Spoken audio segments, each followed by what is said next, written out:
Aqui me sinto em uma comunidade acolhedora, diversa e interessante.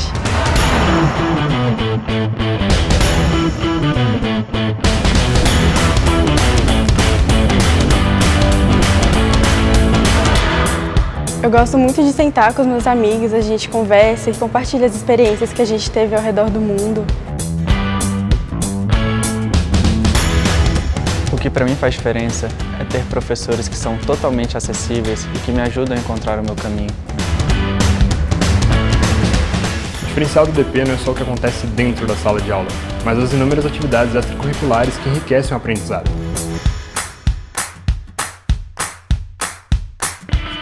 Aqui encontrei colegas que são inspiração, tanto pelo que pensam quanto pelo que fazem.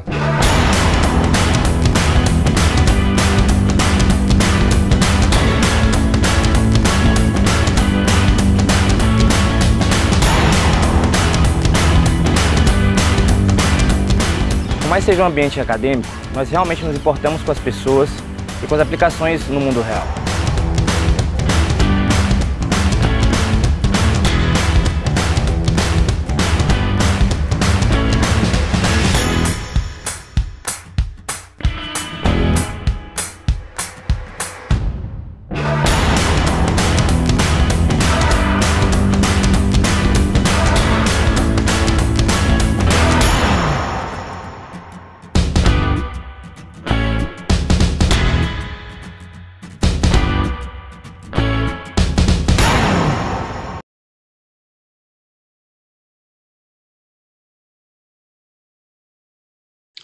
Boa noite a todas, boa noite a todos. O pessoal está entrando aqui na nossa aula. Esse é o nosso penúltimo encontro do curso Economia para Jornalistas. Nós tivemos 3 encontros na semana passada, com o Carlos Góes, com o Felipe Salto, com o Guilherme Tinoco, falando sobre pobreza, desigualdade, finanças públicas, macroeconomia. E hoje, nesse quarto encontro desse curso Open Class do IDP, a gente tem a satisfação grande de receber o Daniel Duque. O Daniel, muitos de vocês conhecem do noticiário, ele é mestre em economia, foi pesquisador no IBRE e tem feito análises muito tempestivas e qualificadas com dados não só do mercado de trabalho, mas das pesquisas domiciliares como um todo, então revelando também dados de pobreza. Esse tipo de questão tem sido muito influente aí em moldar o debate público nos últimos meses, nos últimos anos no Brasil, e vai falar hoje com a gente sobre mercado de trabalho, desmistificar os conceitos, os indicadores. E queria agradecer muito o Daniel, mais do que os outros colegas que participaram do curso, porque não só ele está fazendo o seu doutorado, como ele está num fuso horário diferente, né? O Daniel faz doutorado lá na Noruega. Então, agradecer muito a atenção dele por estar com a gente hoje, né, tão tarde da noite lá. E é isso. Então, eu passo a bola para o Daniel. Duque, obrigado por estar com a gente hoje. É com você. Bom, gente, muito obrigado. Eu espero que todo mundo esteja ouvindo bem. Caso contrário, por favor, me avisem. Mas eu imagino que sim. Agradeço ao Pedro pelo convite, pela IDP pela organização toda. Enfim, basicamente, a ideia, né, dessa aula aqui é justamente, eu pensei em algo como tentar introduzir todo mundo que está nessa aula.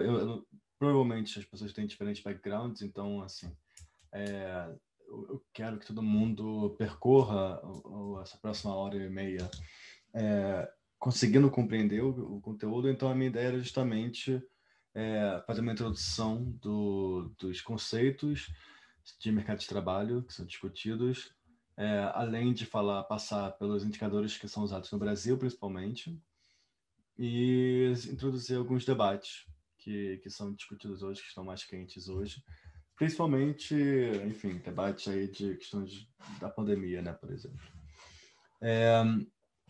Então, vamos lá. Então, essa vai ser a estrutura da aula. Como eu falei, a gente vai começar pelos conceitos, aí eu vou passar por taxa de desocupação, participação, desalento, subocupação, subutilização, formalidade, atividade e renda média e mediana. Eu também vou, aí passando pelos bases de dados, eu vou falar da PNAD contínua, do RAIS e do CAGED, da PNAD Covid, que é uma pesquisa recente, e do Censo Demográfico. E aí a gente vai falar de algumas discussões. A gente vai falar por que a taxa de desemprego não aumentou tanto na pandemia e por que ela vai continuar aumentando durante a recuperação. Por que a taxa de participação caiu tanto e o que determina a renda média da população e alguns comentários sobre a PNAD contínua e o CAGED. Então vamos lá. Vou começando direto. Caso alguém, como eu falei, caso alguém tenha alguma dúvida, peço que se expresse logo, fale logo. Não que o cara se para sempre, mas enfim. O ideal é a gente ir avançando com todo mundo entendendo ponto a ponto, porque acho que senão fica fácil se perder ao longo da apresentação, né? E eu tendo a ser bastante objetivo, então pode ser que a gente... pode ser que eu deixe passar coisas alguns detalhes que algumas pessoas queiram saber um pouco mais, enfim. Então, assim, realmente prefiro que caso vocês queiram falar alguma coisa, tenham algum ponto a acrescentar, adicionar, perguntar, falem aqui no chat. Eu já estou com ele aberto aqui, eu vou ler direto assim que for enviado. E aí eu vou responder na hora. Claro que se eu estiver falando alguma coisa, eu vou acabar de falar. Mas, enfim. Vamos começar, então, com os conceitos. E eu vou começar logo com um conceito o indicador, né, que é o mais utilizado, né, um dos mais utilizados no mercado de trabalho, para analisar o mercado de trabalho. Raramente se fala de mercado de trabalho sem passar por esse indicador, né, que é a taxa de desemprego.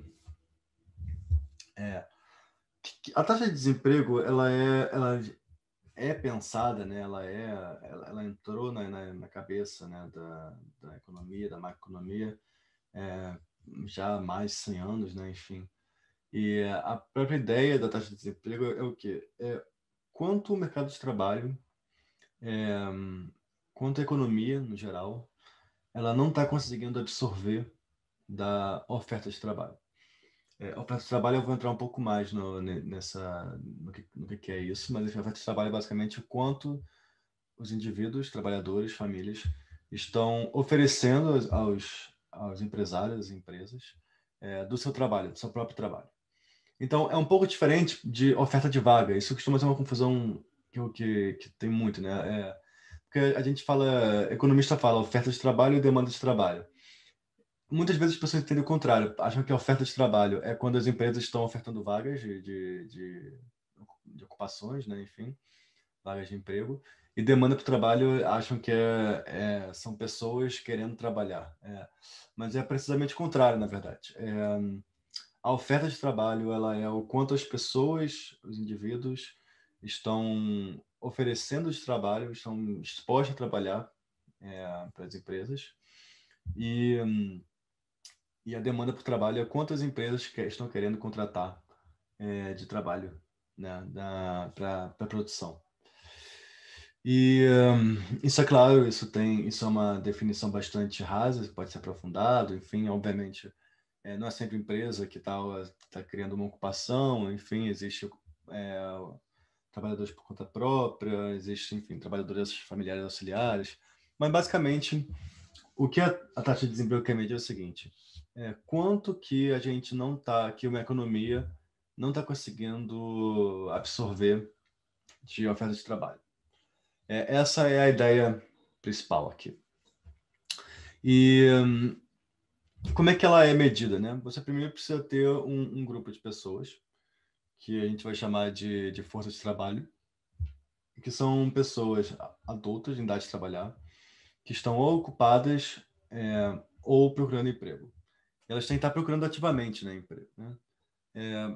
E aí você pega essas pessoas que estão procurando emprego e coloca elas como proporção desse grupo maior, dessa força de trabalho, e essa vai ser precisamente a taxa de desemprego, né? Então, esse indicador está querendo justamente medir a taxa de insucesso das pessoas em encontrar uma ocupação no mercado de trabalho. tem um ponto de interrogação aqui no final da apresentação, né, nesse último final do slide, que na verdade é um ponto final. Então, basicamente, essa é a própria definição da taxa de desocupação. Pegando todo mundo que está ou ocupado ou procurando emprego, quantos dessas realmente não estão conseguindo, né, ter sucesso, basicamente. Então, como vocês podem ver, essa tem sido a taxa de desocupação ao longo do período mais recente, desde 2012. Isso aqui são trimestres móveis, a gente vai entrar um pouco ainda nisso quando a gente falar de penalidade contínua. Mas, enfim, basicamente o que vocês podem ver aqui é que a taxa de desemprego ela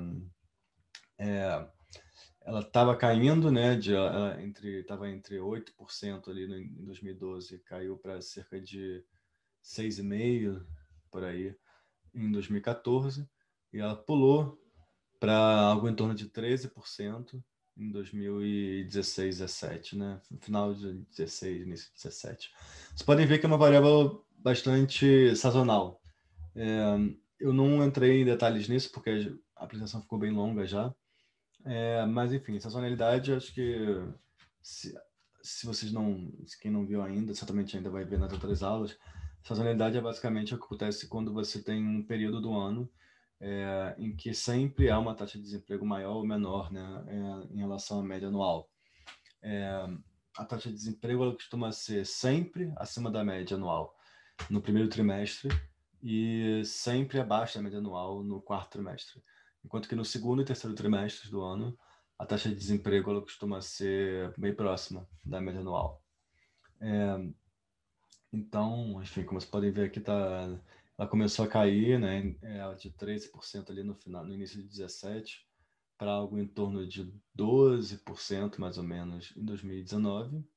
E aí ela explodiu, obviamente, na pandemia, né, cresceu bastante, mas poderia ter sido muito pior, como vocês vão ver em breve.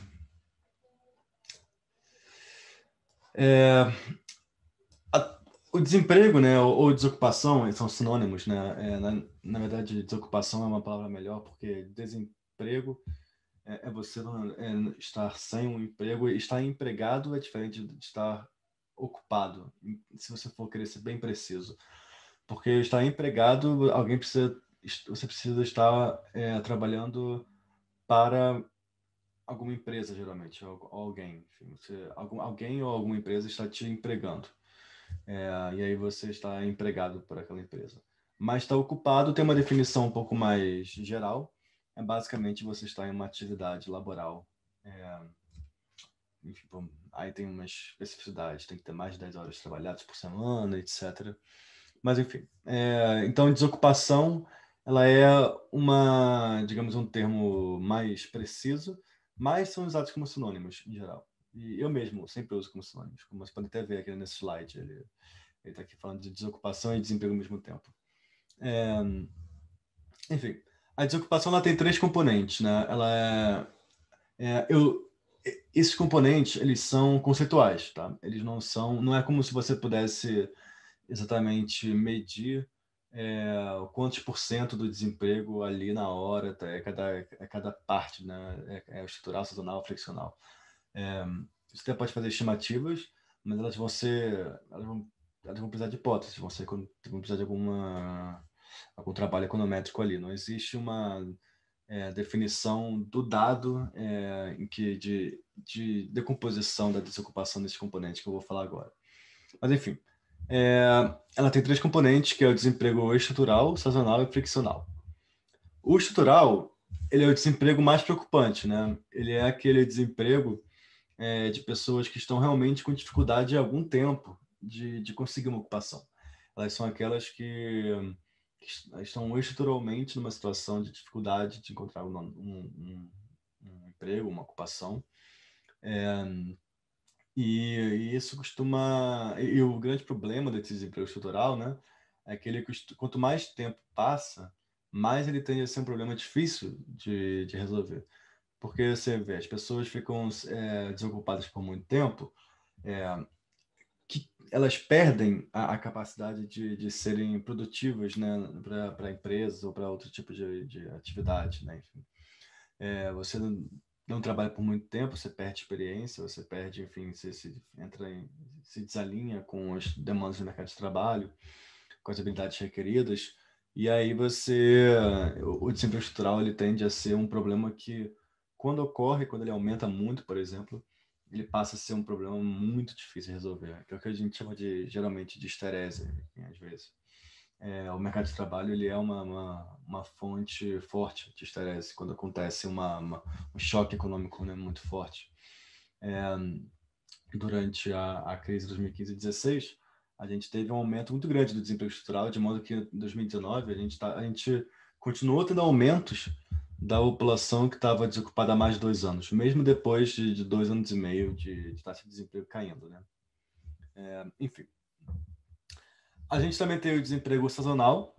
O desemprego sazonal é aquele que eu comentei, né, no slide anterior, que justamente falando como é que eu volto agora? Você tem aqui sempre um aumento no primeiro trimestre do ano, devido a demissões dos empregos temporários no final do ano, né? É por isso que você tem um desemprego menor do que a média anual no final do ano e maior do que a média anual no início do ano. Você vai ter as festas de final de ano, Natal, Ano Novo, etc. As empresas, agora Black Friday, né? Enfim, as empresas querem vender mais, enfim, vão precisar de mais trabalho, contratam mais pessoas. E aí, com isso, as pessoas o desemprego vai ficar menor do que a média anual no quarto trimestre. E aí, no primeiro trimestre, todo mundo que estava ali em empregos temporários vai ser demitido, porque as empresas não precisam mais desses trabalhadores todos. E aí você vai criar o desemprego sazonal no primeiro trimestre, né? Enfim. E, por fim, tem o desemprego friccional. O desemprego friccional, ele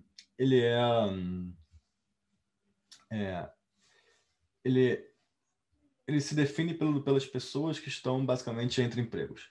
Em inglês se fala muito isso, né? I'm between jobs, né? É basicamente isso, né? Quando as pessoas são demitidas ou se demitem, enfim, mas encontram um emprego 1 mês, 2 meses depois, né? Enfim.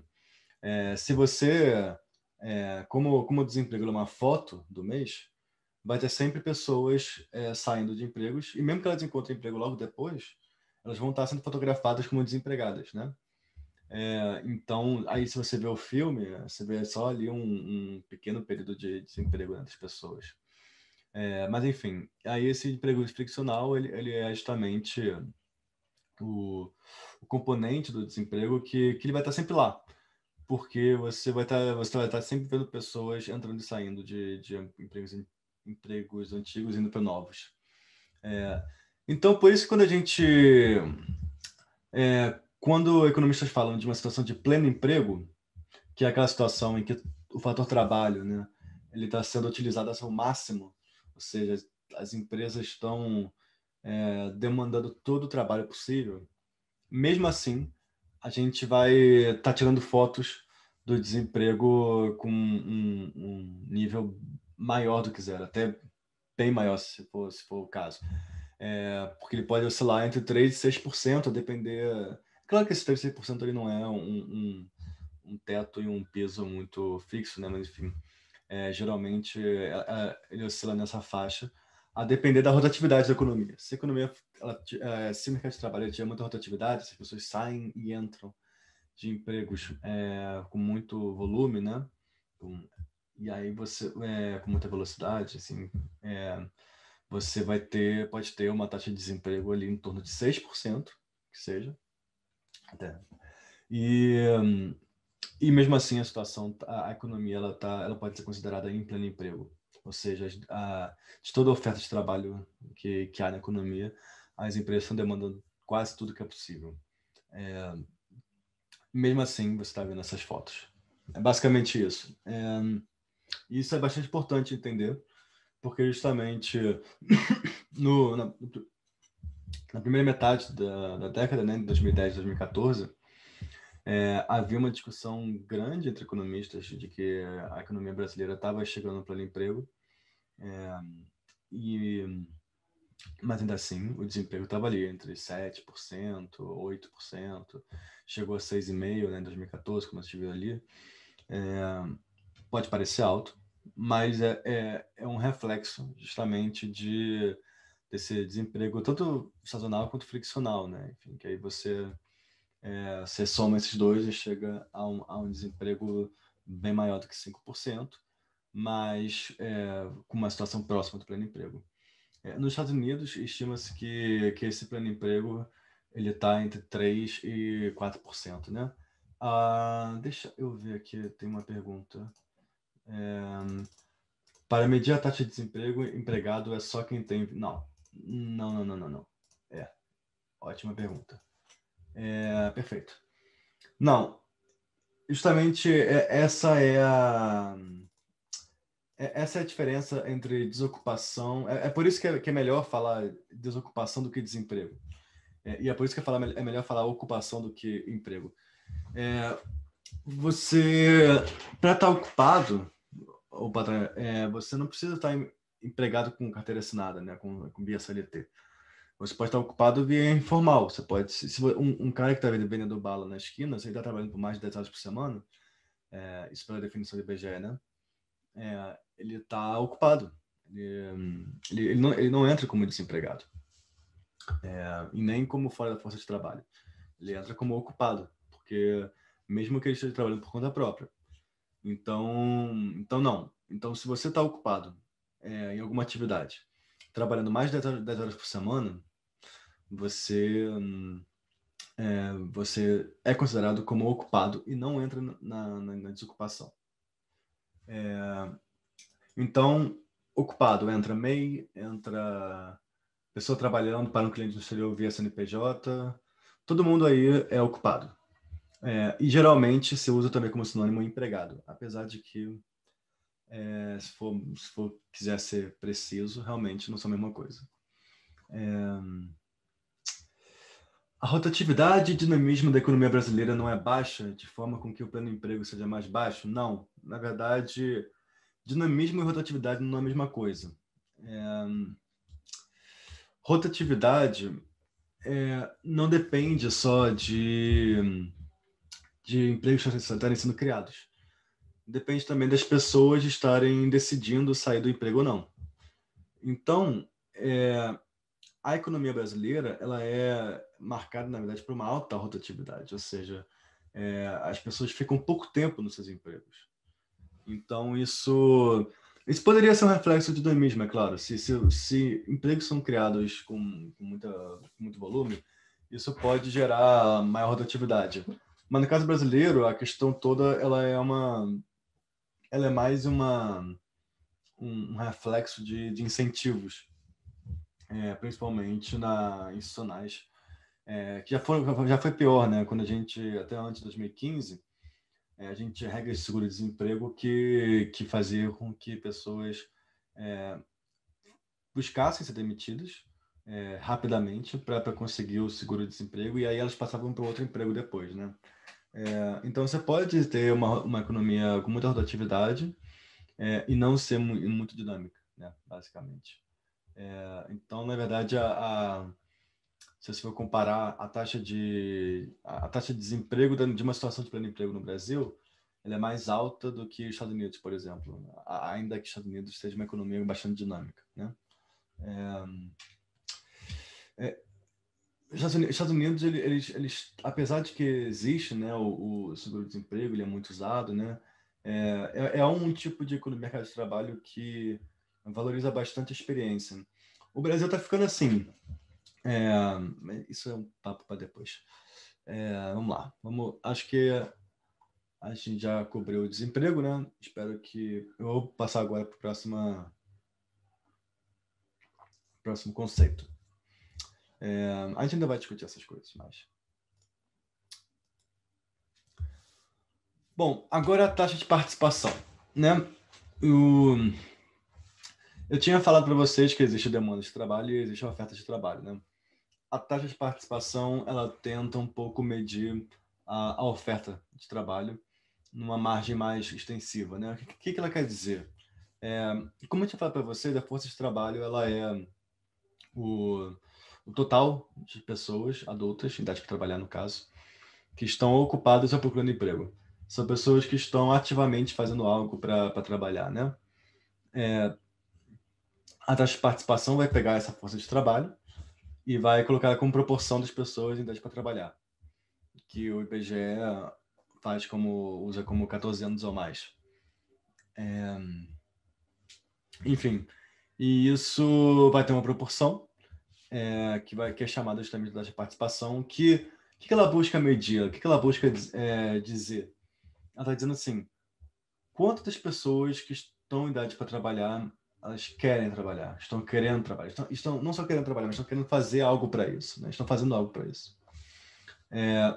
E isso é mais ou menos uma medida como eu falei, extensiva da oferta de trabalho, ou seja, está dizendo quando a população adulta está querendo ofertar trabalho, algum trabalho que seja, né? Enfim, como vocês podem ver aqui, a taxa de participação ela sempre ficou ali em torno de 61%, 62% da população idade para trabalhar, enfim. E aí chegou a pandemia, tomou esse tombo aqui. E agora está em torno de 55% da população. A gente vai justamente discutir por que isso pode ter acontecido, né? Então, vamos lá. Passando para a próxima, nenhuma pergunta, maravilha. Aqui o desalentado. E para falar de desalentado, tem sempre...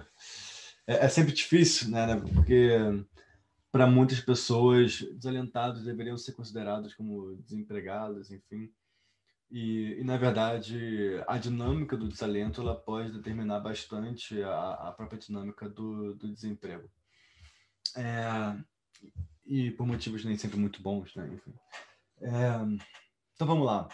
Isso já causou também confusões em 2018, 2019. Vai voltar a causar no ano que vem, tenho certeza disso. Mas enfim, o desalento, né? O que significa, né, uma pessoa desalentada, né? Como eu falei para vocês mais cedo, para uma pessoa ser considerada desocupada, ela precisa estar fazendo ativamente alguma coisa para procurar, para, enfim, se ocupar. Ela precisa ter procurado emprego ativamente, né? Ainda que o IBGE na hora de perguntar isso, ele pergunta: você fez alguma coisa para procurar emprego? Ele não pergunta especificamente o que, nem delimita, enfim, mas, enfim, ele pergunta para a pessoa: você fez alguma coisa para procurar emprego? E a pessoa responde sim ou não. Se ela responde que sim, aí ela é considerada desocupada. Se ela responde que não, ela não fez algo para procurar emprego, ela vai ser considerada como uma pessoa fora da força de trabalho. Só que pessoas adultas fora da força de trabalho não necessariamente não querem trabalhar. Elas podem realmente não querer trabalhar, podem estar estudando, podem estar casadas, podem estar cuidando do filho. Mas elas podem ter o desejo, a vontade de estarem ocupadas, mas não terem feito nada para procurar um emprego. E essas pessoas são chamadas de desalentadas, né?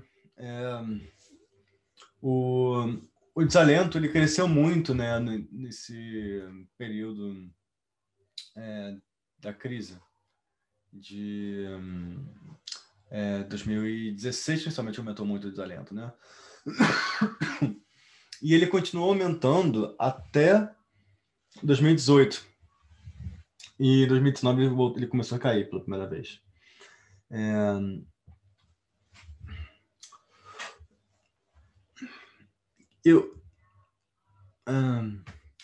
Eu fiz umas regressões, umas matrizes de transições que basicamente tentava acompanhar trabalhadores, né, de um ano para outro. E eu estava vendo, o que eu estava vendo é que justamente as pessoas estavam desocupadas, estavam migrando muito para o desalento, né? Ou seja, a pessoa passa um tempo procurando emprego e depois ela meio que desiste. Ela fala, procurar emprego é caro, né? Precisa pegar ônibus, precisa ficar falando com pessoas, telefonando, mandando e-mail, etc., fazendo currículo. E eu queria estar ocupado, tentei, mas depois de um tempo chega, né? Não aguento mais. E aí a pessoa desistindo de procurar um emprego, ela deixa de ser considerada desocupada e ela vira justamente desalentada. E isso pode, por exemplo, fazer com que a taxa de desemprego caia, mas não por um motivo bom, né? Porque, na verdade, está tirando pessoas da força de trabalho e está colocando elas nesse grupo que realmente não está satisfeito de não estar trabalhando, né? Mas, então, por que a gente faz isso? Por que se convencionou de classificar os alentados, em inglês é discouraged workers, como não desempregados, né? Como fora da força de trabalho? Porque justamente, como eles não tentaram, como não houve um esforço ativo de ser absorvido pelo mercado de trabalho para estar ocupado, não houve como a economia dizer a probabilidade dessa pessoa ser ocupada ou não. Não teve como efetivar a chance dessa pessoa estar ocupada ou não. Ela não procurou efetivamente, ela meio que desistiu. Pode ser que a chance dela fosse pequena, mas não tem como o indicador dizer algo sobre isso. Então, colocar todo mundo desalentado como um grande zero, né, em termos de ocupados, na força de trabalho, isso faz com que isso pode criar alguma distorção na própria no que a gente quer medir na taxa de desemprego, que é a taxa de insucesso de absorção no mercado de trabalho. Ou seja, se a pessoa nem tentou, como a gente vai saber qual a proporção das pessoas que não seriam bem-sucedidas, né, em estar ocupadas? Por isso que você tem que colocá-las como desalentadas, né? Você tem que colocá-las como fora da força de trabalho. Ainda que, principalmente depois da crise de 2015 e 2016, agora, depois dessa crise do Covid, enfim, o desalento ele está muito ligado, muito próximo ao desemprego, né? Então, você falar de desemprego hoje sem colocar também desalento na história pode enfraquecer um pouco a análise, né? Então vamos lá. Vamos ver se eu consigo passar aqui. Nenhuma dúvida, né?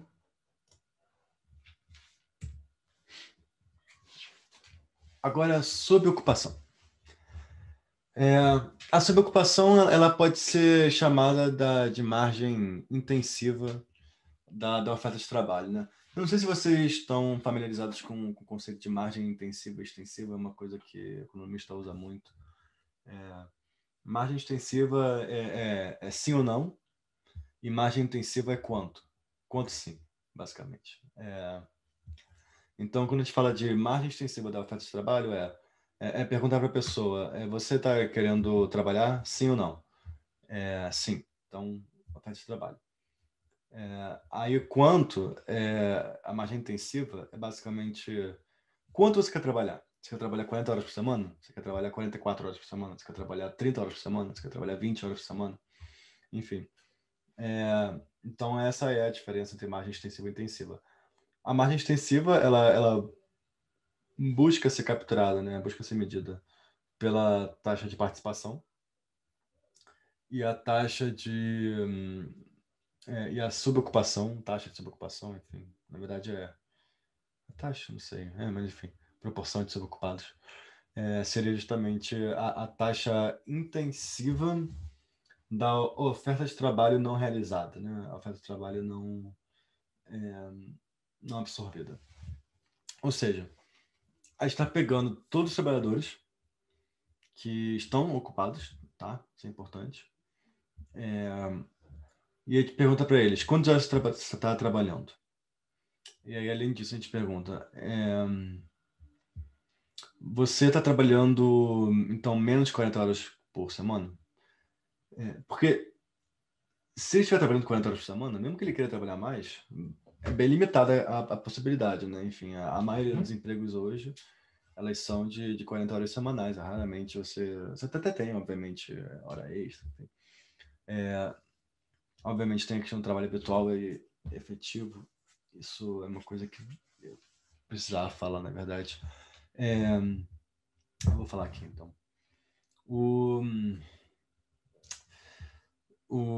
A hora... Vamos lá, quando você trabalha, né, você trabalha um número médio de horas, tem uma carga horária de trabalho média, mas obviamente pode trabalhar mais ou menos do que essa carga horária média, né? A carga horária habitualmente trabalhada, ela não pode passar muito de 40 horas, né? Claro que existem empregos de 42 horas, por exemplo. Se não me engano, 44, não sei agora, mas enfim.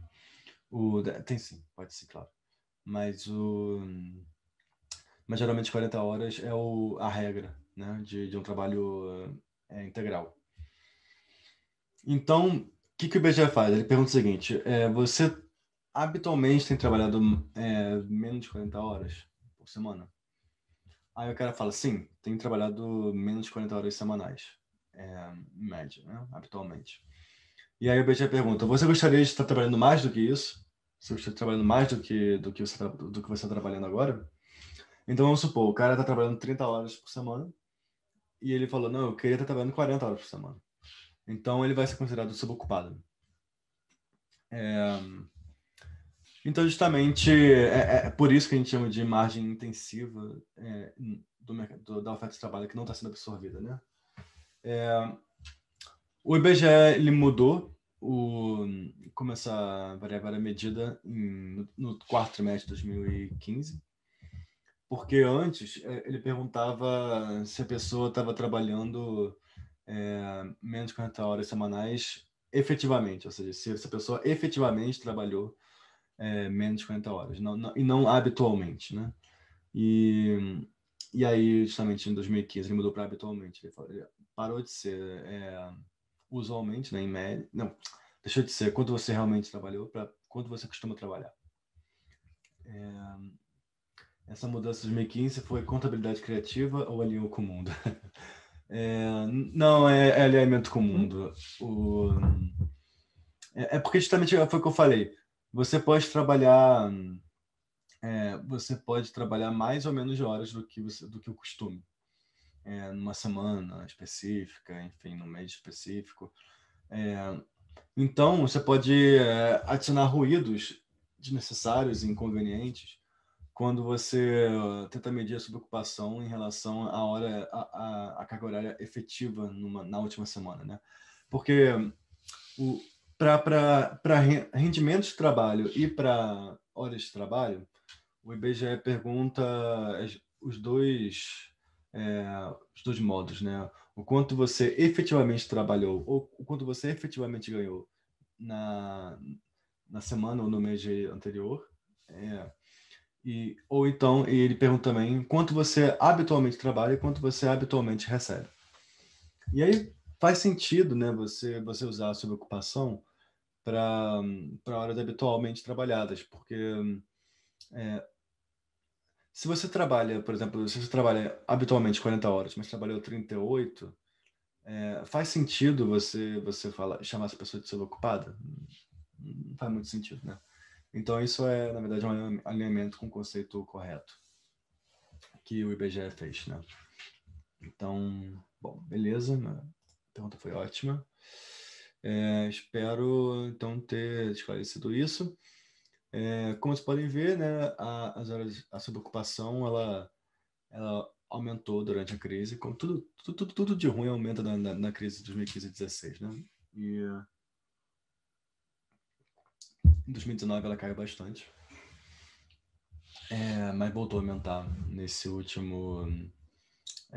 período da pandemia, ainda que isso seja complicado, mas depois a gente volta para isso. Agora a taxa de subutilização, né? Vocês lembram que a gente estava falando que a taxa de desemprego, ela tenta... a taxa de desemprego, ela tenta medir o quanto da oferta de trabalho não tá sendo absorvida. Basicamente, é isso que a taxa de desemprego, é para isso que ela meio que serve. É para isso que ela foi pensada inicialmente.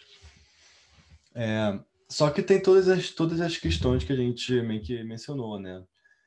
A pessoa pode estar ocupada, mas ela pode estar ocupada e trabalhando menos do que ela gostaria. A pessoa pode estar fora da força de trabalho, mas ela pode estar fora da força de trabalho, mas com o desejo de trabalhar. Então, a taxa de subutilização, ela tenta fazer essa expansão da taxa de desemprego. Ela tenta pegar tudo, ela tenta pegar assim, quanto realmente a gente está sendo mal sucedido na extensão total da oferta de trabalho para absorver, né? Assim, de absorver tudo que as pessoas estão querendo trabalhar.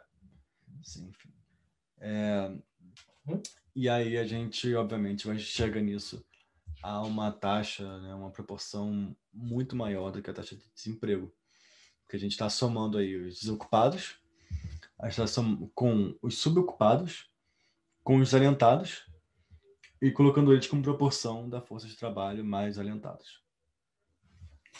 E aí, com isso, a gente tem essa taxa que esteve em surpreendentes níveis próximos a 25% entre 2017 e 2019.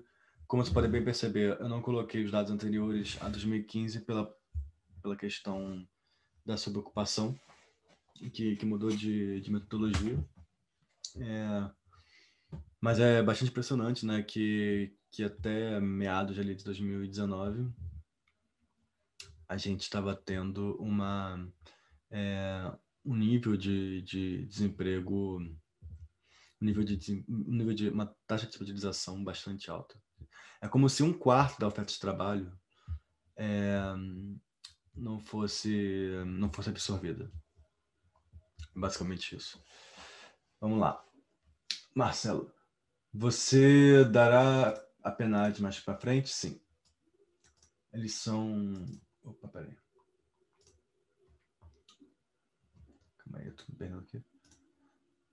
Algo como periodicidade, quantas amostras, mudanças de grupo, etc. Eu vou falar sobre isso, sim. Pode deixar. Thaís, como o trabalho intermitente entra nesses dados? Eles são considerados ocupados? Eu lembro que logo depois da reforma teve uma discussão de possível distorção dos dados e isso foi endereçado. Boa pergunta. Vamos lá.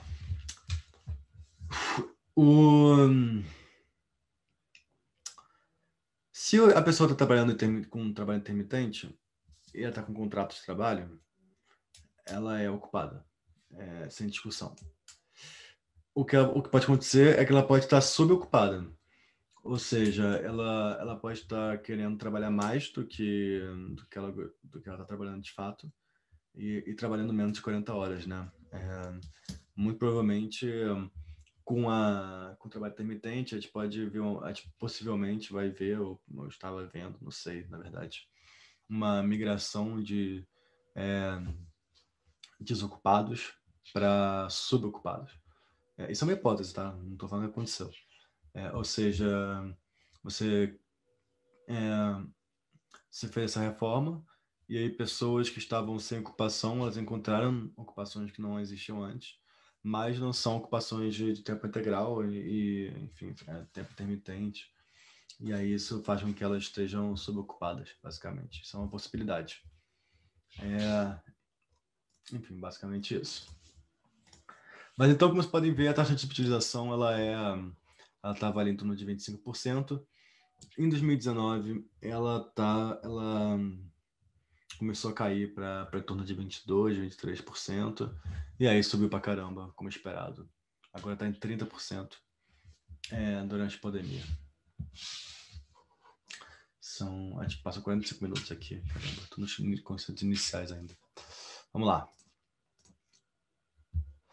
A pejotização do trabalho, como impactou essa estatística? Depende. Você está falando de... Por exemplo, pode ser que uma pessoa estivesse ocupada em tempo integral, 40 horas semanais, com carteira assinada, e aí veio a empresa e falou, agora você vai ser PJ. E você sendo PJ, eu não quero que você trabalhe 40 horas semanais, eu quero que você trabalhe 30. E o cara não queria, o cara queria continuar trabalhando 40 horas. Aí ele vai passar, ele vai deixar de ser um ocupado não subocupado para um ocupado subocupado. Isso aqui, eu sei que é meio redundante, né? Mas, enfim, e isso pode aumentar a taxa de subsidização. Mas, se também a periodização está, enfim, criando emprego, e aí você tira a pessoa, alguém do desemprego, se ela não for para subocupado, se ela for para um ocupado não subocupado, tá ótimo isso. E aí você compensa, né? E a taxa de subsidização não cresce. Depende muito dos fluxos, dos impactos mesmo, de cada reforma, do que cada coisa faz, enfim. Acho que tem um curso de causalidade, né, aqui do IDP também, né, uma aula de causalidade aqui do IDP, ou se não, em breve vai sair um livro sobre isso, e aqui vai ter assim, um capítulo sobre isso. E aí isso pode ser compreendido melhor. Mas, enfim, aí vamos para a taxa de formalidade, né? Taxa de formalidade, muita gente aqui estava perguntando, enfim, ocupado é só empregado com carteira assinada, um cara que é PJ, ele é ocupado, um cara que é trabalhador intermitente, ele também é ocupado, um cara que enfim, todo mundo ocupado. Mas nem todo mundo é formal, né? A taxa de formalidade, ela tenta justamente medir quanto dos ocupados no Brasil eles estão basicamente dentro da lei, né? Quanto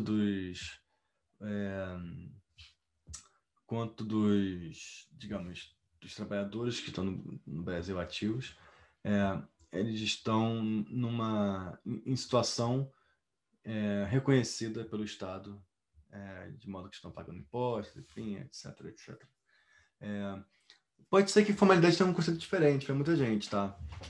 Pode ser que formalidade seja um conceito de uma pessoa que esteja trabalhando 40 horas semanais na extensão total do seu trabalho, enfim, com garantias trabalhistas X, etc, etc. Esse que é o problema desse indicador. É que ele pode significar muitas coisas diferentes. E obviamente, conforme se define formalidade, você também tem diferentes medidas, tem diferentes proporções de trabalhadores.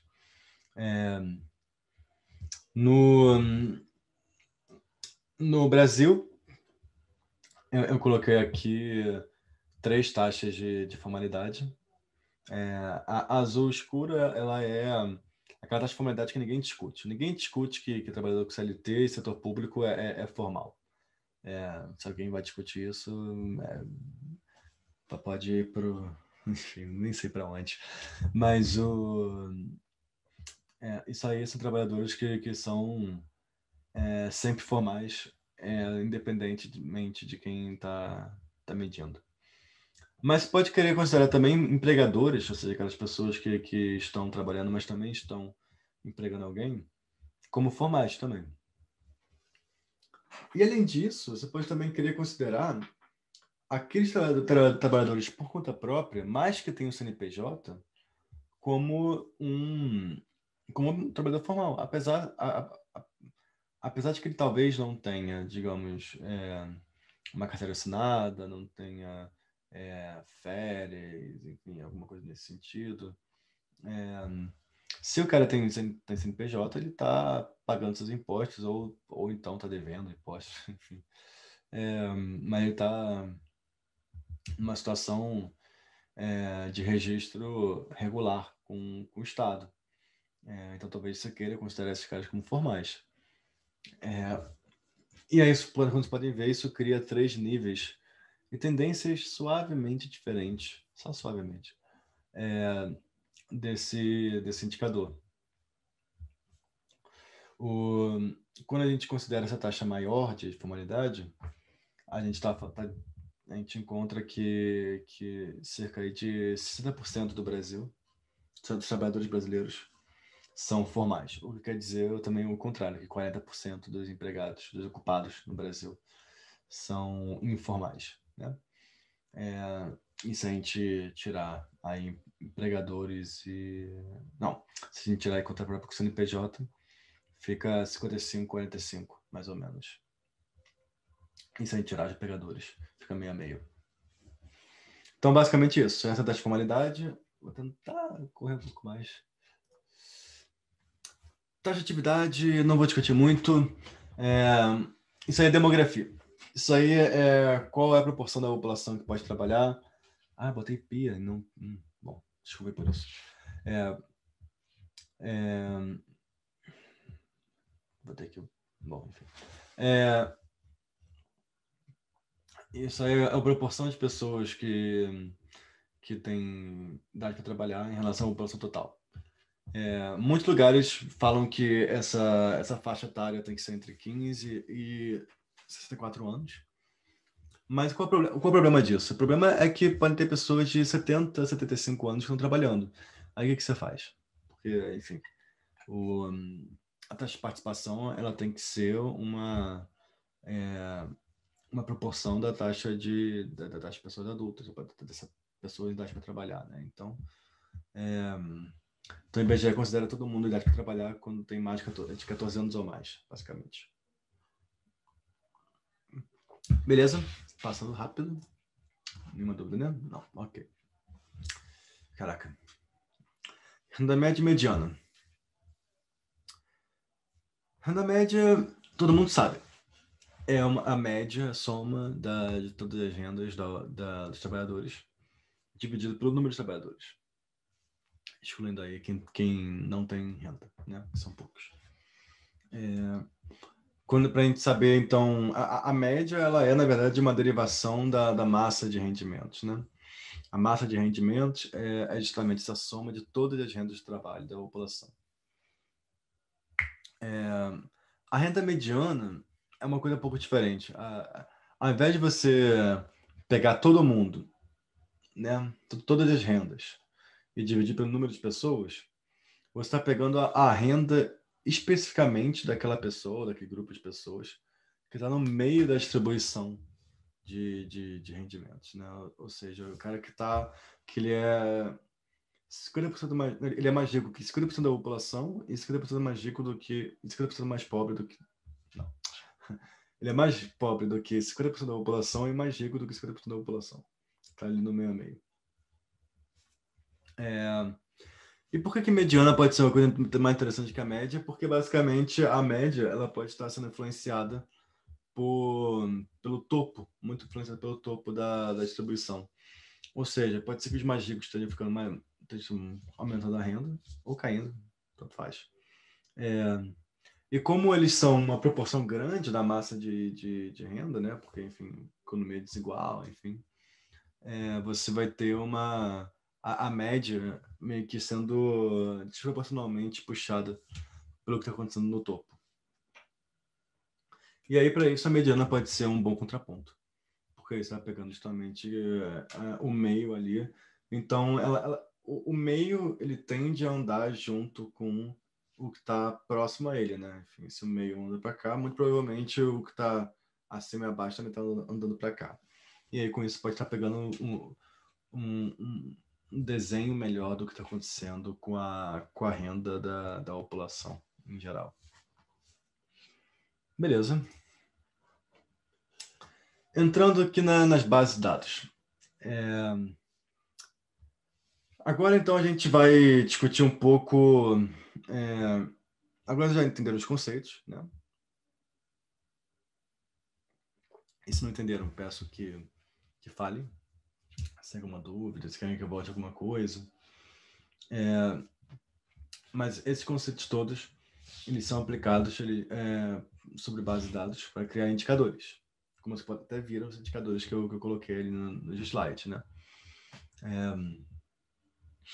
E você precisa justamente saber conhecer um pouco do básico dessas bases de dados mais usuais do mercado de trabalho para poder saber como analisar à luz dos indicadores, né, o mercado de trabalho.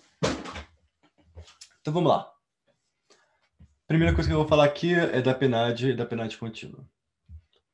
A PNAD, ela era talvez a grande pesquisa, não só de mercado de trabalho, mas um bando de coisa,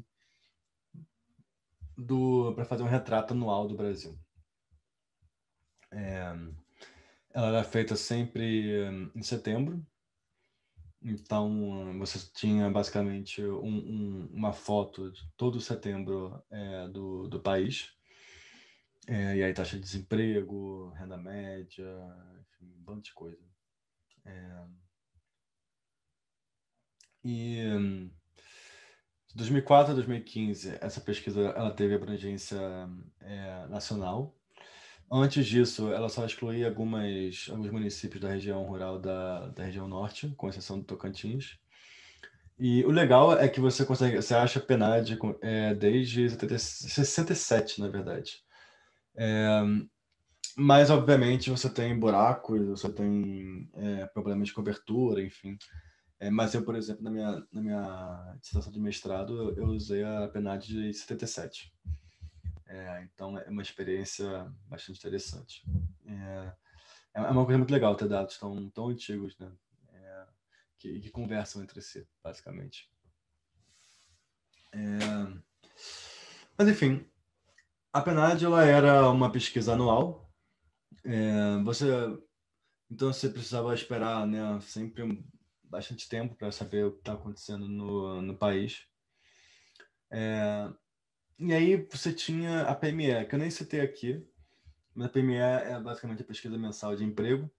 Ela era, ao contrário da PNAD, que era anual, ela era mensal, como o próprio nome diz, mas ela só pegava indicadores do mercado de trabalho e só cobria 6 regiões metropolitanas.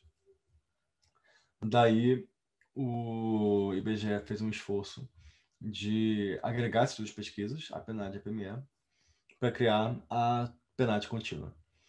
E a PNAD contínua, hoje, ela é o que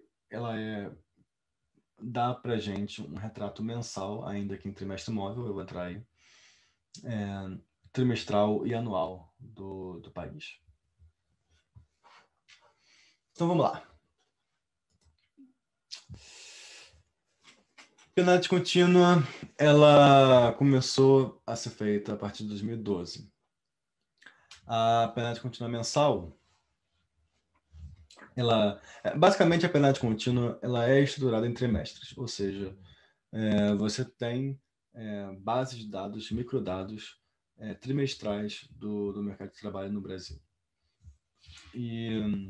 Só que as pessoas querem saber o que está acontecendo no Brasil mês a mês, né?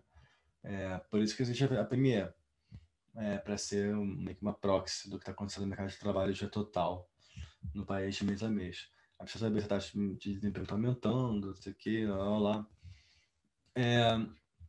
Então o IBGE fez um esforço de fazer essa PNAD contínua mensal. A PNAD contínua mensal, ela não tem microdado. Ela não é uma base de dados. Ela é processada no IBGE e eles fazem tabelas desses dados mensais. E ao invés de você realmente ter um indicador mês a mês, o que você tem de indicador é trimestre móvel, ou seja, a PNAD contínua mensal de março, ela não é exatamente de março, ela é de março, fevereiro e janeiro. A de abril não é exatamente de abril, ela é de abril, março e fevereiro. E aí, mês a mês, você vai andando 3 meses, né, nessa pesquisa. Isso é até bom, porque reduz certos ruídos chatos, enfim, e ajuda ajuda a fazer uma análise, enfim, mais realmente limpa do que está acontecendo. O problema é quando você tem uma ruptura muito grande, como aconteceu agora na pandemia, e aí você precisa saber, aí você pode acabar, enfim, não sabendo qual é o tamanho do buraco da economia, porque você tem uma pesquisa que ela está em trimestre móvel, né? Enfim, você quer o dado mensal mesmo, você quer saber quanto é a situação, qual o buraco que a gente caiu de abril para março, ou de março para fevereiro. Enfim. A PNAD contínua mensal, ela não tem dados regionais ou estaduais, ela tem dados apenas nacionais. E, enfim, e tem vários indicadores ali de mercado de trabalho que aparecem em formato de tabela, já agregados processados pelo IBGE. Aí a PNAD contínua trimestral, como eu falei, ela é a base da PNAD contínua. Ela é... cada trimestre tem aí os microdados que saem dessa pesquisa, com vários indicadores de mercado de trabalho, vários indicadores de educação, vários trabalhos, enfim, indicadores de sei lá, casamento, filho, menos que na PNAD, mas tem também. E uma abrangência bem rica. A PNAD contínua trimestral, ela tem informações representativas das capitais, das regiões metropolitanas fora da capital, e do estado fora da região metropolitana. E ainda tem RID, que é Região de Integração e Desenvolvimento Econômico, etc. E uma outra coisa muito legal é que a PNAD contínua trimestral ela é uma pesquisa longitudinal. Ou seja, o IBGE ele pega um domicílio e ele vai acompanhar esse domicílio por 5 trimestres. Imagina a chatice que tá no domicílio desse. E aí, óbvio, quando eu falo acompanhar, é porque ele faz questionário. Já vou te responder, Rosa Maria, peraí. O domicílio responde questionário uma vez no trimestre. Ele vai responder de novo no trimestre seguinte, de novo no seguinte, de novo no seguinte, de novo no seguinte, e pronto. E aí acabou. E aí você consegue ter informações de domicílios por 5 trimestres, né, na PNAD contínua. Isso é bem legal. Que isso permite fazer análises de mobilidade de renda, de ocupação, condição do mercado de trabalho, enfim, por pelo menos 5 trimestres. Então vamos lá. A PNAD mensal serve para fazer previsões trimestrais? Não. A PNAD mensal, a PNAD contínua mensal, serve para você saber o que está acontecendo ao longo dos meses. É basicamente isso. Se você quer saber se a taxa de desemprego está crescendo ou caindo, você vai olhar a PNAD contínua mensal e você vai ver se nos últimos meses o indicador está subindo ou caindo ao longo dos meses. Ainda que isso seja em trimestre móvel, se entre abril e março, sei lá, a taxa subiu muito, então você vai ter uma alta da taxa de desemprego do trimestre móvel. Então, basicamente é isso. O ponto da PNAD contínua mensal é você fazer um acompanhamento mensal do mercado de trabalho no Brasil. Então, beleza. Passamos pela PNAD contínua mensal, passamos pela PNAD contínua trimestral, e agora a gente vai falar da PNAD contínua anual. Mas as pessoas respondem mensalmente ao outro questionário? Não. As pessoas respondem... elas respondem o questionário uma vez no trimestre. Só que você tem famílias domicílios que responderam o questionário no primeiro mês do trimestre, outros domicílios que responderam no segundo mês do trimestre e outros domicílios que responderam no terceiro mês do trimestre. Com essa composição de respondentes ao longo do trimestre, o IBGE processa a PNAD contínua mensal. Entendeu? Mas é sempre um questionário só. Que a pessoa, que a família, que o domicílio vai responder em um mês do trimestre. Então, por exemplo, eu sou um domicílio. O IBGE chegou para mim em abril, tá? E falou, você foi selecionado para responder o questionário do IBGE e tal, você poderia responder isso aqui para a gente, por favor? Aí a pessoa fala, beleza, vamos lá, responde o questionário. Abril, ele é o mês 1 do segundo trimestre, concordam? Então, ainda vai ter outros domicílios que vão responder em maio e em junho, e eu, junto com essa galera, vamos estar na PNAD trimestral. Só que só eu vou estar na PNAD contínua de abril, certo? Ainda que eu esteja junto com pessoas que responderam também em março e em fevereiro. Sei que é meio complexo. É um desenho feito para ter essa rotatividade. Mas percebam que eu respondi no mês 1 do segundo trimestre. Como o IBGE ele acompanha os domicílios por 5 trimestres, eu vou responder esse mesmo questionário, vamos falar, o mesmo questionário, sempre no mês 1 dos próximos trimestres. Então, vai ser abril do segundo, vai ser abril, vai ser julho, vai ser julho, vai ser outubro, e aí vai ser depois janeiro, e depois vai ser abril de novo. E aí, com isso, eu tenho as 5 respostas do mesmo domicílio ao longo do trimestre, beleza? Ainda que o IBGE não fale para a gente no microdado, né, qual foi o mês em que a pessoa respondeu. Ele só fala qual foi o trimestre. Porque não quer que as pessoas saibam qual foi o mês, questões internas.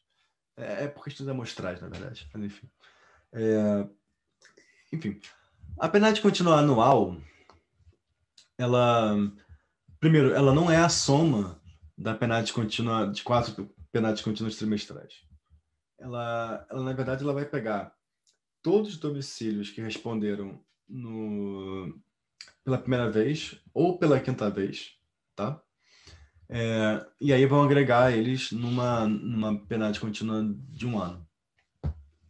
Então, quando a gente tem a PNAD contínua de 2019, anual, a gente vai ter a PNAD contínua da primeira entrevista e da quinta entrevista. E nesses indicadores, e nessas pesquisas, desculpa, a gente tem dados adicionais além do mercado de trabalho. A gente tem dados, por exemplo, de renda de outras fontes, como programa social, previdência, aluguel, etc, etc. E aí o que é legal justamente é que você consegue ter uma análise bem completa da situação de bem-estar, né, do Brasil, do país, enfim. E o legal também é que, como você tem a primeira aqui entrevista, você consegue fazer estudos longitudinais, ou seja, acompanhar um domicílio, acompanhar a renda total do domicílio na primeira entrevista que eles fizeram e naquela entrevista, que é no ano seguinte, né? Enfim, isso é ótimo. Na verdade, a PNAD contínua anual, ela tem várias informações adicionais que eu vou mostrar agora. Aqui, dá para ver direitinho, né? Eu tenho uma tabela de PNAD contínuas anuais, que é a primeira aqui na entrevista, esse 1 e 5 aqui. Mas também existem pesquisas suplementares, né, com informações adicionais, que ocorrem em alguns trimestres, por exemplo, o segundo trimestre e o quarto trimestre, e agora recentemente o terceiro trimestre. Quais são as informações adicionais que a gente pode ter? Na PNAD contínua anual, da primeira entrevista, a gente tem, como eu falei, o rendimento de outras fontes, né? E além disso, a gente também tem características de habitação a partir de 2016, ou seja, o IBGE pergunta quantos quartos tem na sua casa, quantos metros quadrados, você paga aluguel, quantos banheiros, enfim. Como é que é o telhado? Tem várias perguntas, na verdade. Desde 2012 também tinha características adicionais de mercado de trabalho, como sindicalização, etc. E na quinta entrevista, você também tem o rendimento de outras fontes, ou seja, BPC, Previdência, etc. Aí também tem outras formas de trabalho, que é principalmente trabalho doméstico e voluntário. Aí você pergunta, você trabalha lavando roupa, você trabalha lavando louça, você trabalha cuidando de criança, você trabalha para alguma organização de voluntários, você trabalha em algum asilo voluntariamente, coisas desse tipo. Tudo isso é coberto na quinta entrevista da PNAD contínua. Tem recentemente também, na quinta entrevista, informações de trabalho de crianças e adolescentes, que não tem na pesquisa normal. Aí tá, isso aí tudo é PNAD contínua anual, da primeira e quinta entrevista, mas aí no segundo trimestre você tem informações suplementares de educação. Aí perguntam, na faculdade que você fez, que você completou, ela era público-privada. E o ensino médio, ele era público-privado. Você fez ensino técnico. Quantas horas você passa na escola? Tudo isso é perguntado aqui no segundo trimestre. Né? Não é bem horas, eles perguntam se você estuda de manhã e de tarde, ou de noite, ou uma combinação deles. E aí no quarto trimestre, eles fazem perguntas de tecnologia, informação e comunicação. Basicamente perguntam se você tem acesso à internet, celular, quantas horas passa, etc. E recentemente saiu, no terceiro trimestre, informações adicionais de turismo. Você viajou, quantas viagens você fez, foi nacional, internacional, etc, etc. Então, como vocês podem ver, a PNAD contínua é uma pesquisa muito rica. Muito, muito rica. É uma pesquisa amostral, mas ela é representativa da população. Quando você tem os pesos amostrais, para cada domicílio você tem um peso amostral.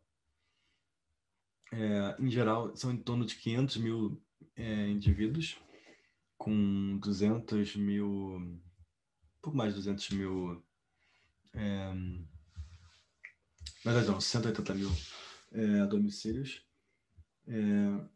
que aí você aplica os pesos à população, você chega a cerca de 210 milhões de pessoas, um pouco menos, que é a população brasileira. Na PNAD, anteriormente, eram cerca de 350 mil indivíduos e 110 mil domicílios. Beleza. Passando para o CAGED-RAIS. O CAGED, ele é uma pesquisa, não é uma pesquisa, na verdade, ela é um dado administrativo em que as empresas reportam as movimentações de emprego que fizeram. Movimentação de emprego é basicamente admissão e demissão. A empresa fala, esse mês eu admiti X pessoas e demiti Y pessoas. E aí o que a gente chama a diferença entre essa admissão e a demissão como saldo de empregos formais, ou seja, quantos empregos na verdade com carteira assinada especificamente, foram criados naquele mês.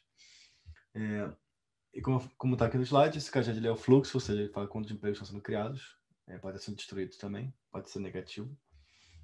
A RAIS, ela é o estoque, ela é uma foto anual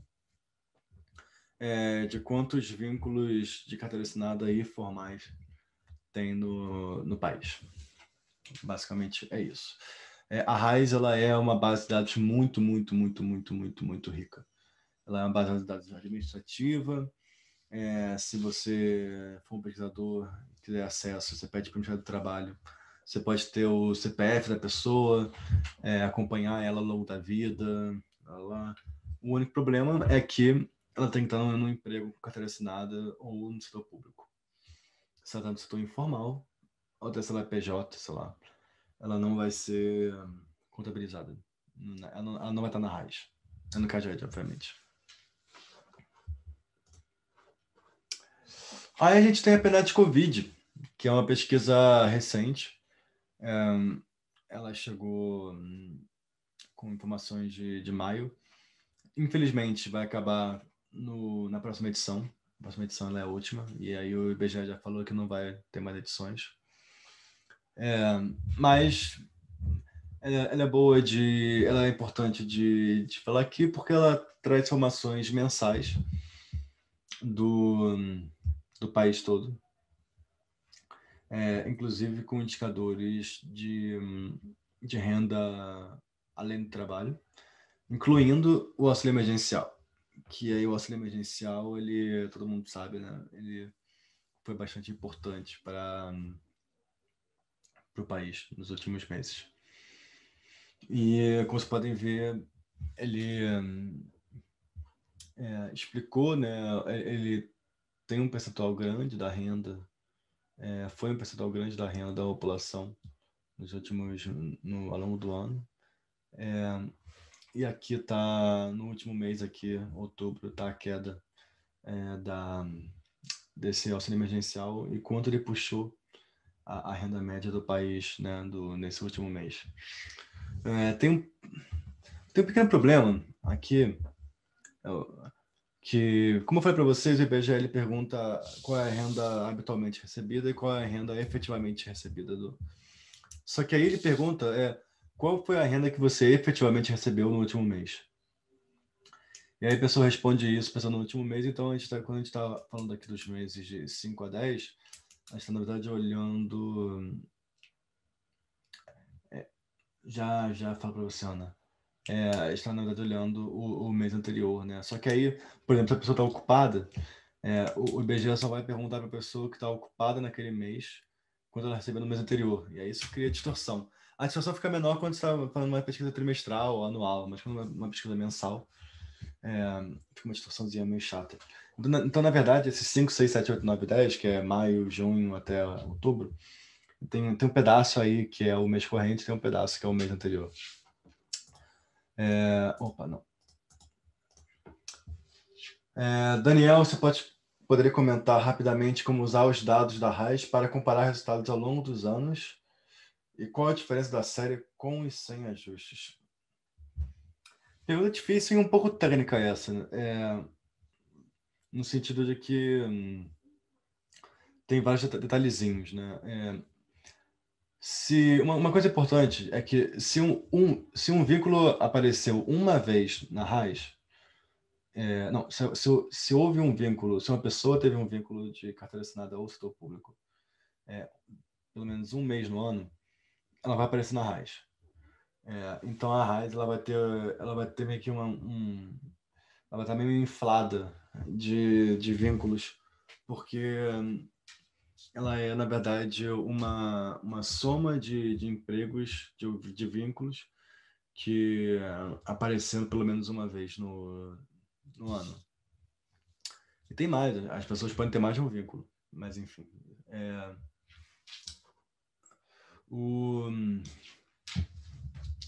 Tá, já vou para você, Márcia.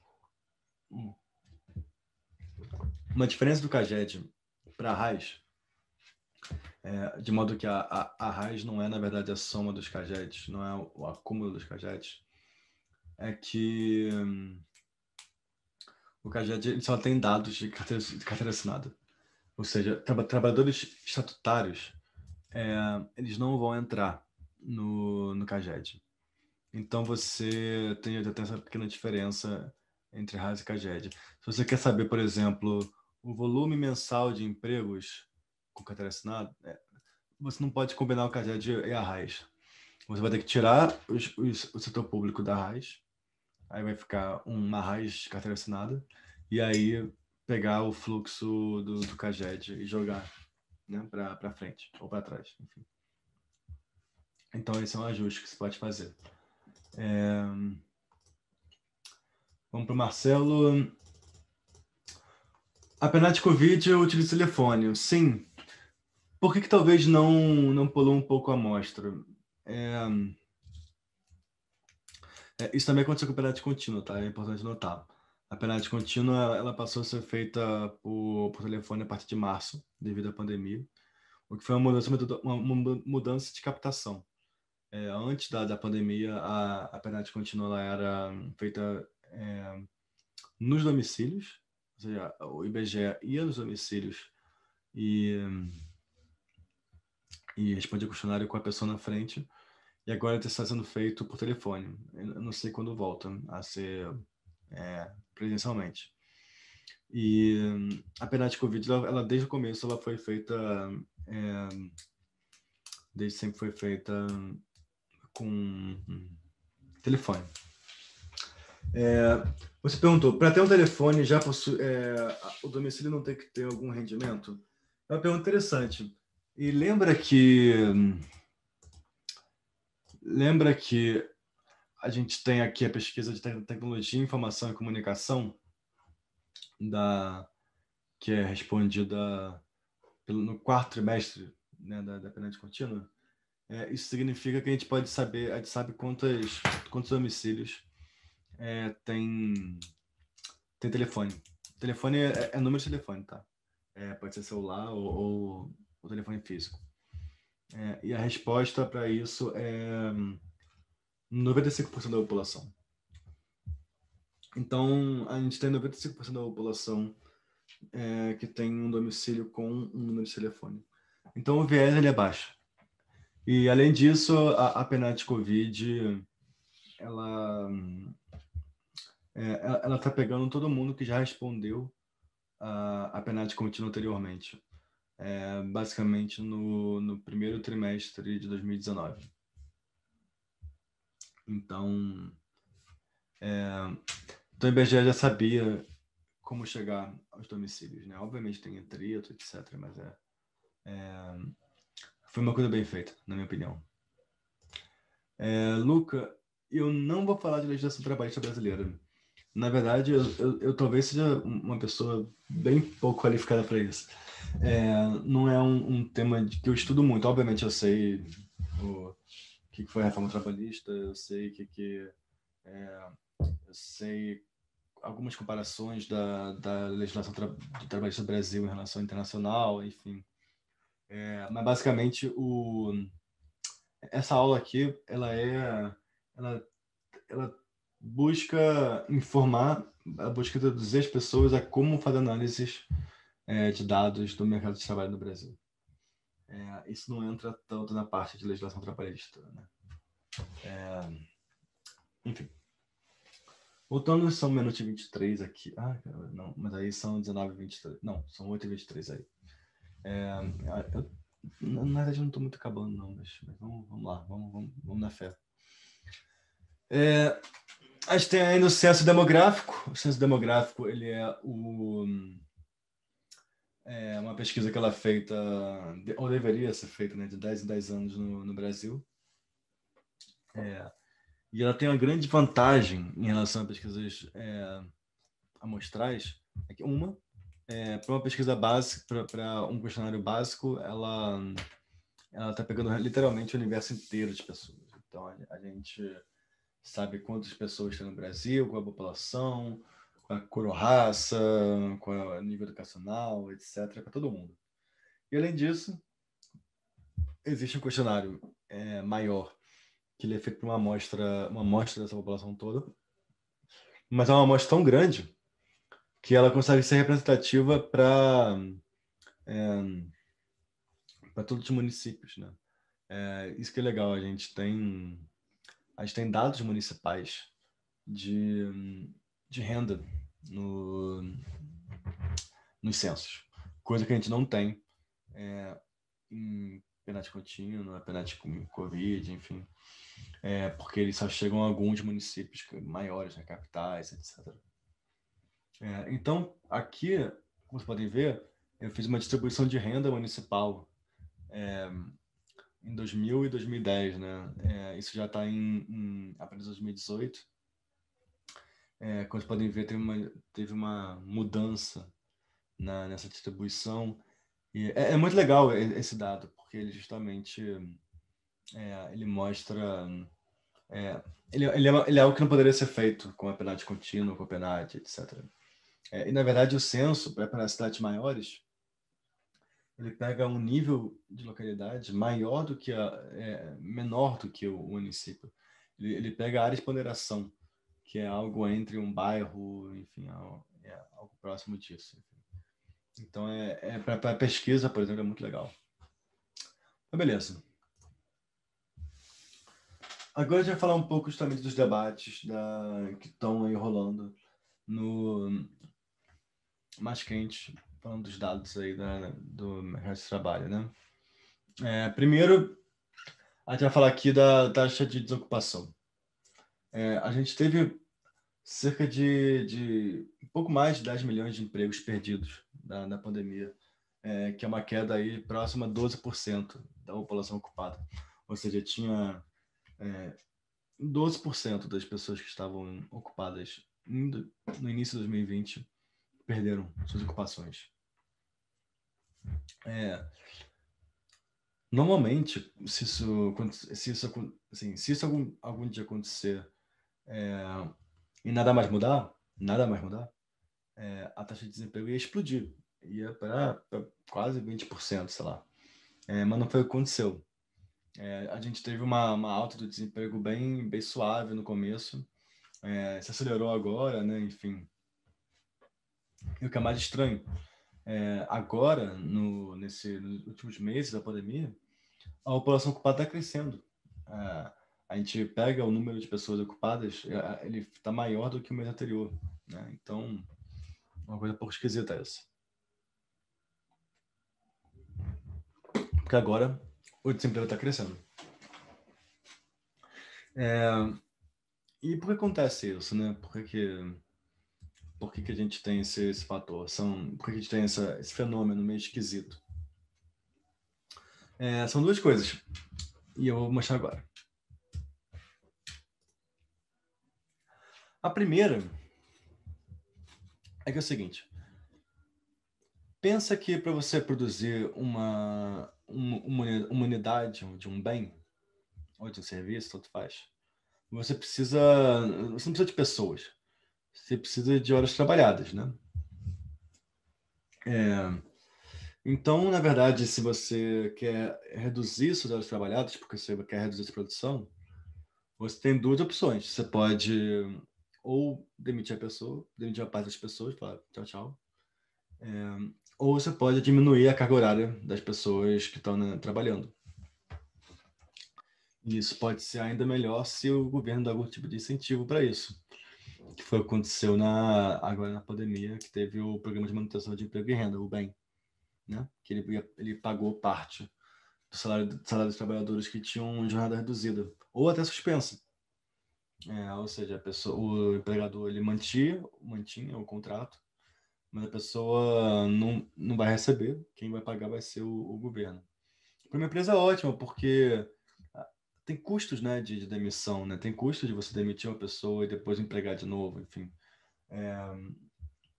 Então, com o incentivo do governo foi ótimo. E aí o que as empresas fizeram? Ao invés de demitir, tanto quanto demitiriam normalmente, elas reduziram as horas trabalhadas das pessoas. E aí, quando você olha as horas trabalhadas, enquanto a população ocupada caiu cerca de 12%, as horas trabalhadas caíram 30%. E 2/3 dessa queda ela veio, né, justamente dessa redução da jornada média, né, da carga horária de trabalho médio das pessoas. Além disso, como eu tinha falado para vocês, para você ser considerado desocupado, para você entrar na estatística de desempregado, você tem que ter feito alguma coisa para procurar um emprego. E aí você vai... que aconteceu na pandemia? As pessoas, elas perderam ocupação, mas, ao mesmo tempo, elas ganharam um auxílio emergencial, que foi um bom valor, R$600, né? Ou até 1.200, dependendo da situação. E, adicionalmente, imagina você vai ficar pegando ônibus para ir procurar emprego numa sala lotada de gente, etc., no meio de uma pandemia, né? Então as pessoas preferiram ficar em casa ao invés de procurar emprego, e aí não entraram como desempregadas, entraram como fora da força de trabalho. E aí com isso a taxa de participação cai pra caramba. E isso ajuda, né, a taxa de desemprego a não crescer tanto. Eu fiz uma simulação bobinha de quanto teria sido a taxa de desemprego no segundo trimestre de 2020, com três cenários, né? Um é com a jornada de trabalho média igual a que estava em 2019,2, né? Ou seja, se as pessoas trabalhavam em média, digamos, 38 horas, elas em 2020,2 vão também trabalhar em média 38 horas semanais. E aí, se a empresa quiser diminuir as horas trabalhadas, ela vai ter que só demitir.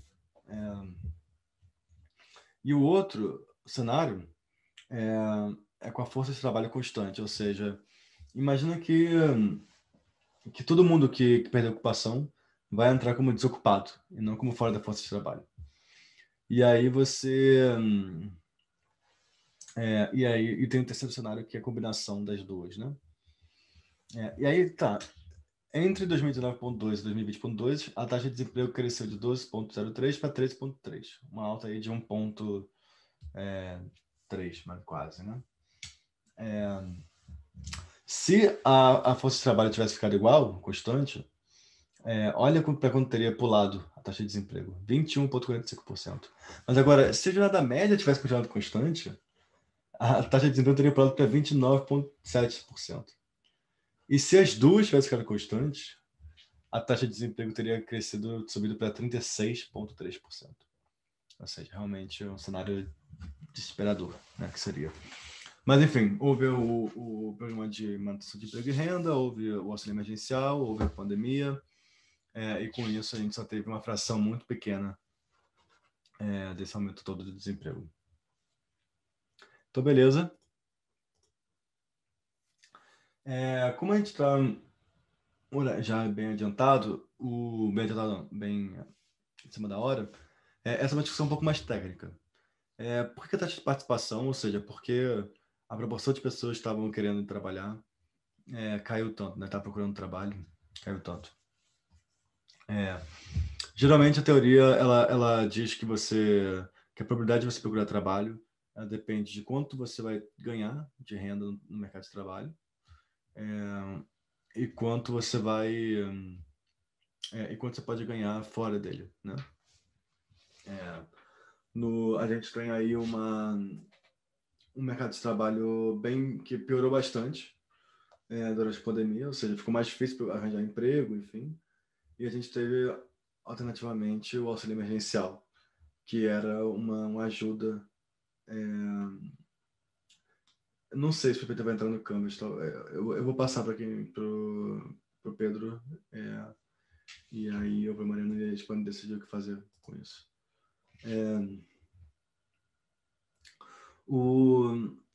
Então, esses fatores podem ter tido uma influência forte na taxa de participação.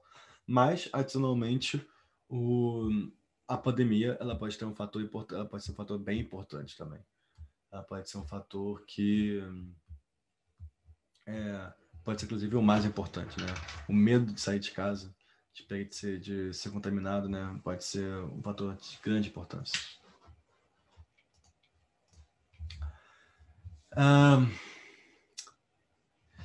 Eu vou passar isso aqui, isso é uma análise mais técnica. Eu fiz uma estimativa aqui do quanto a gente pode explicar da queda da taxa de participação pelo auxílio emergencial e mercado de trabalho e quanto que sobra. E aí o quanto que sobra seria explicado pela pandemia, né?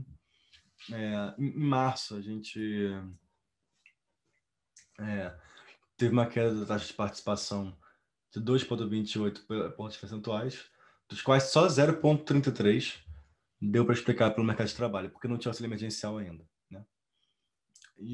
Então a gente teve aí cerca de 2 pontos percentuais que seriam explicados só pelo medo de sair de casa. E ainda que em junho a gente pudesse explicar grande parte da taxa de participação, da queda da taxa de participação, a gente consegue explicar 4 pontos percentuais de queda da taxa de participação por auxílio emergencial e piora no mercado de trabalho. Mas mesmo assim, tem quase 2,8 pontos percentuais que não foram explicados por esses indicadores. Então, assim, para vocês verem como realmente a pandemia, o medo de sair de casa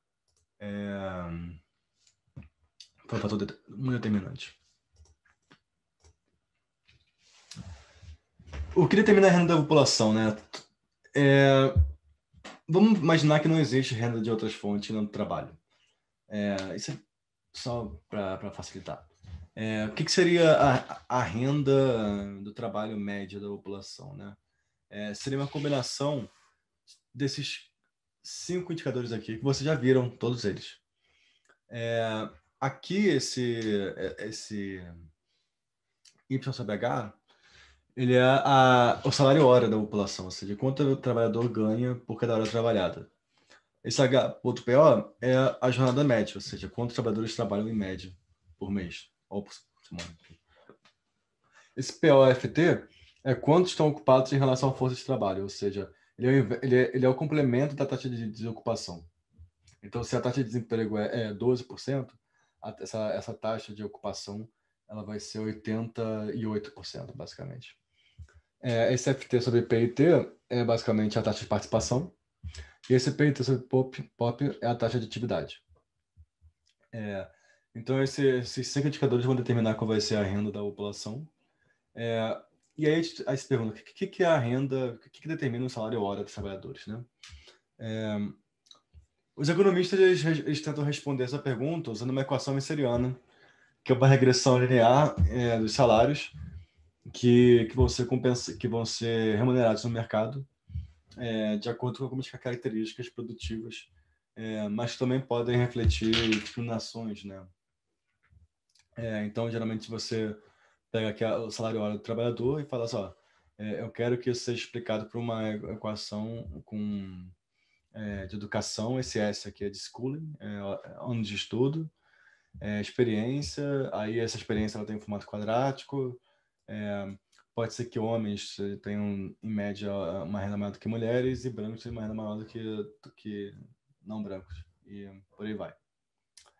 Aqui eu vou mostrar para vocês super rapidamente uma regressão linear com uma especificação bem parecida.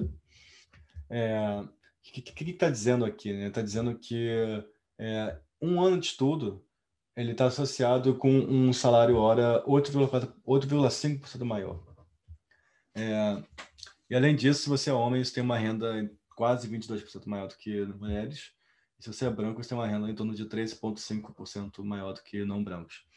E esses fatores aí, eles são associações que já são independentes dos outros fatores, ou seja, não importa se o branco tem mais qualidades do que não branco, enfim, mais experiência, etc, etc. Então isso aí tá meio que limpo disso. Eu não quero passar muito disso. Por fim, a gente está aqui nos momentos. Muita gente falou sobre CAGED penalidade contínua. O CAGED ele tem esse saldo, né, de empresas, de empregados, aliás, de admissões de ligamentos, né?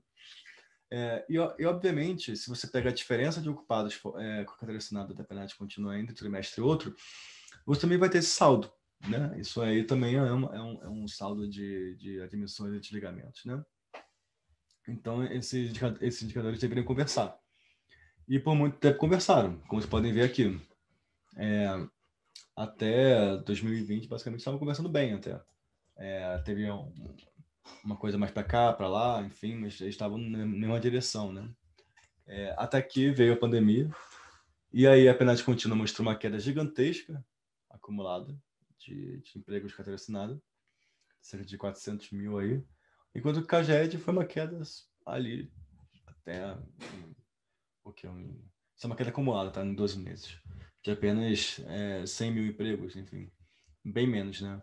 Então houve um descolamento bem grande entre o CAGED e a penalidade contínua. O que Mas o que a gente pode dizer é que muito provavelmente houve no período pior da pandemia, entre abril e junho, enfim, houve uma subnotificação de desligamentos, né? Porque você teve muitas empresas que simplesmente pararam de funcionar. Podem ter sido demitidos, podem ter sido indo na falência, enfim, mas também pode ter entrado em hibernação, parado de funcionar temporariamente. Aqui você tem alguns setores, né, que tem um número de empresas estabelecimentos que estão reportando CAGED. Eles eram em torno de 850 mil até março. Em maio, em junho, eles chegaram a quase pouco menos de 550 mil, né?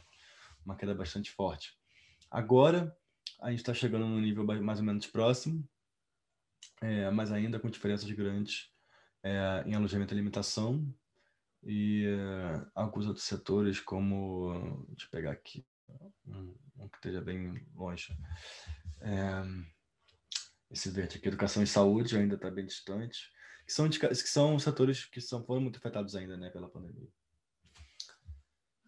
Enfim, conclusões, a gente passou por os conceitos mais importantes do mercado de trabalho, de qualquer análise do mercado de trabalho, que são usados no mundo inteiro.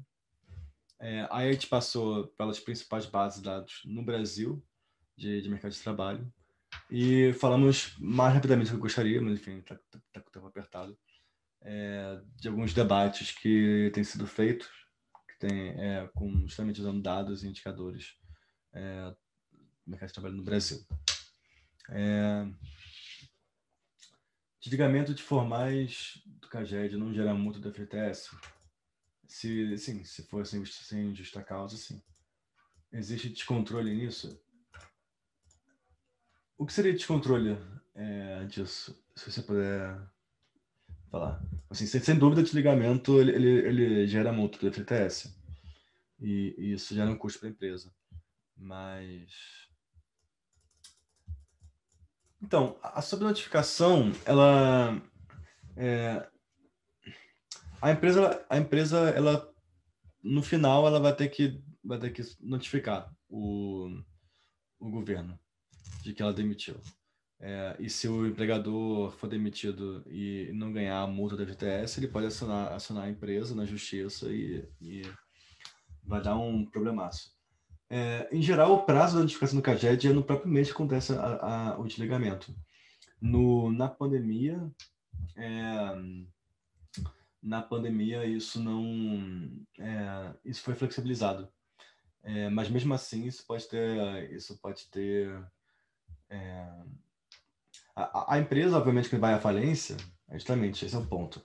Ela, até o final do ano, ela vai ter a obrigação de reportar os ligamentos que ela fez.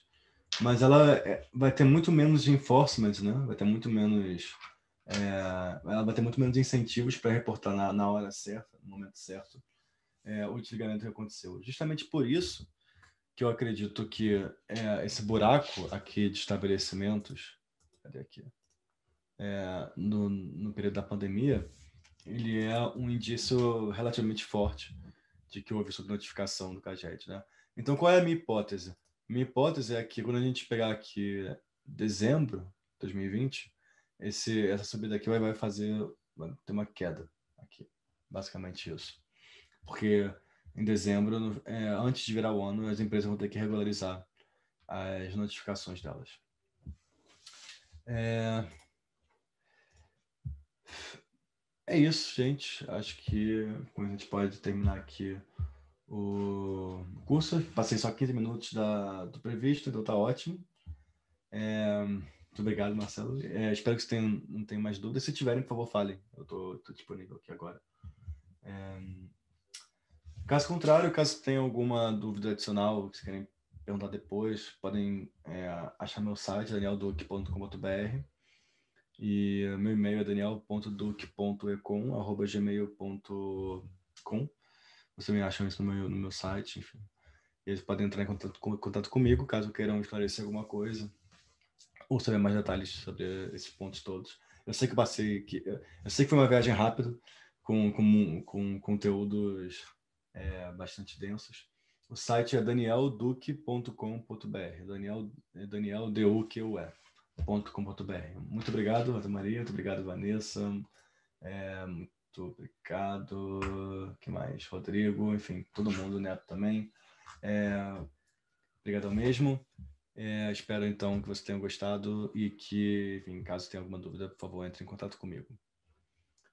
Eu vou desligar, gente, porque eu vou dormir. Tá bem tarde aqui. Obrigada, professor, pela aula. Muitos elogios aqui no chat. Eu aproveito também para convidar todo mundo para a nossa última aula, que vai acontecer na quarta-feira, dia 16, às 19 horas, com o professor Pedro Neri, e o tema vai ser reformas econômicas. Então, muito obrigada a todos. Obrigada de novo, professor. Boa noite e até quarta-feira.